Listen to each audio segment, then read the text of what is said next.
Rap introduced a new wave in 2017, the clout era, where their social media presence was valued over their actual music. Drugged out, tattoos on their face, reckless behavior, and countless internet beefs. Fuck J. Cole! Fuck J. Cole! Fuck J. Cole! Clout rap was a different time, and while it quickly fell off, it seemed to do the same with its artists that were involved, except for one, and that artist is Trippie Redd. You're a mean one, Mr. Grinch. You really are a heel. You're as cuddly as a cactus, you're as charming as an eel, Mr. Grinch. Hold on, let me pop my shit. Pussy nigga talking, we gon' leave him in a ditch.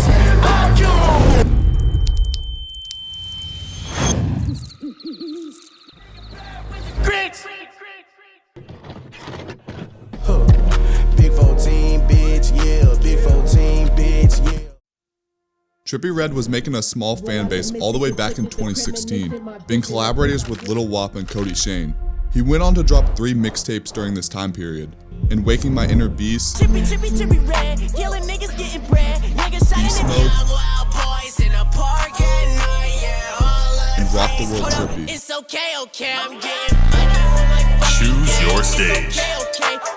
Beast mode. First smash hit! And this was actually co-produced by the legend Piere Bourne. Piere used to play Trippie's music at Epic Record Studio, and Trippie was starting to get noticed by the Atlanta scene, and quickly after he signed to 10K Projects.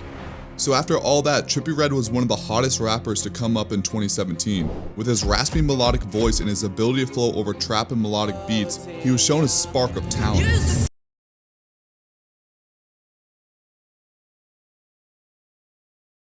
Love, which years later is now the biggest song on SoundCloud ever.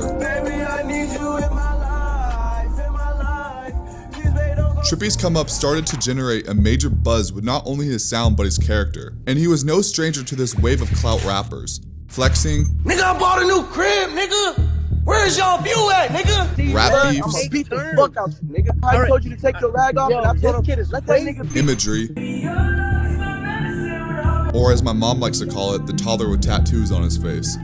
Oh, and drugs. I ain't even off nothing. Shut the fuck up, nigga. I don't do drugs. I'm Trippie Redd, man. Right. I got natural hype. Right. Okay, I'm not gonna lie. I smoke a little weed. Which, like- That's not a fucking drug. Mother Nature made weed.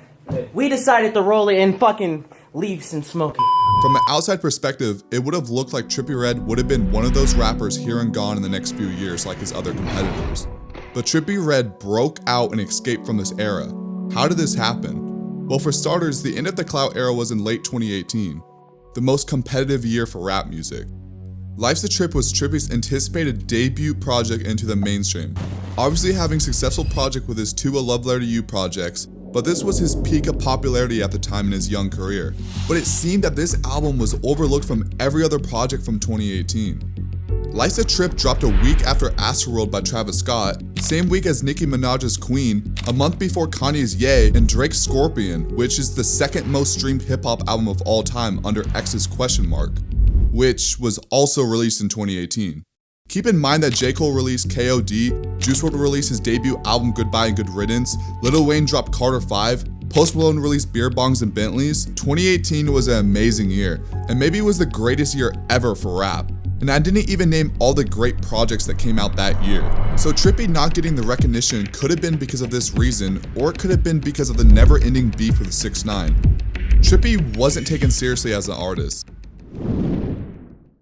A year after, Trippie released Exclamation Point, which was a tribute to X's Question Mark. And this came out in my sophomore year after my first breakup. Jivo was going through it, okay? But I remember vividly listening to this album for weeks upon end. And yet this was another album that was overlooked and judged from the beginning. This was because people realized just how good Life's a Trip was prior. I see this as a constant trend with Trippie's project, people having mixed feelings and then getting nostalgia from it with time. Trippie has found success riding off new trends in music and has honestly been very versatile through his whole discography. His last 3 projects have been rock, rage, and Detroit rap. Now finally he's coming back to his niche with his final installment to the Love Letter to You series. So the actual title of the video, how did Trippie Redd escape the clout era? Well, because he's actually a talented artist. He cared about his craft and evolved it over the years. Trippie Redd is the only clout rapper to make it out of the 2017 clout era, or at least the only artist that is taken seriously. It's always common for Trippie fans to say, "We want old Trippie." And this is compared with any artist. Trippie Redd was actually called a Lil Uzi clone back in the day, which I don't even hear. But Uzi came up in the Soundcloud scene and has always been told that they want his old sound. But that's not realistic. Sure, an artist can try and fit the style of the music, but it'll never be the same because the artists have gotten older and have evolved as musicians and people. What fans really miss is the nostalgia, not the music. Because from our perspective, Trippie Redd has grown so much as an artist throughout the years and gained respect in the rap game. Last year, I got the opportunity to go to the So What Fest with DC the Don's team, and I got to meet some really dope people. But when the night was wrapping up and it came down to Trippie Redd being the last performance and the headliner of the festival, I knew I had to experience the energy in the crowd for myself. The energy was just unmatched. Everyone there was singing every word to not just his old music, but his music he released a year prior. It was definitely an exciting experience for me. I would say for the most part that Trippie has really surprised rap as a whole, becoming one of the highest praised rappers. But there's always those people that want to just be different saying he fell off. And I swear people try to say this every single year. And now some are speculating that he's going through an identity crisis as an artist. I just don't think some people are willing to admit how consistent this man has been over the years. If you're a fan of hip hop, you're gonna hear about Trippie Redd, if you like him or not. It's fucking Trippie Redd. Count my guap, all these racks bumming in.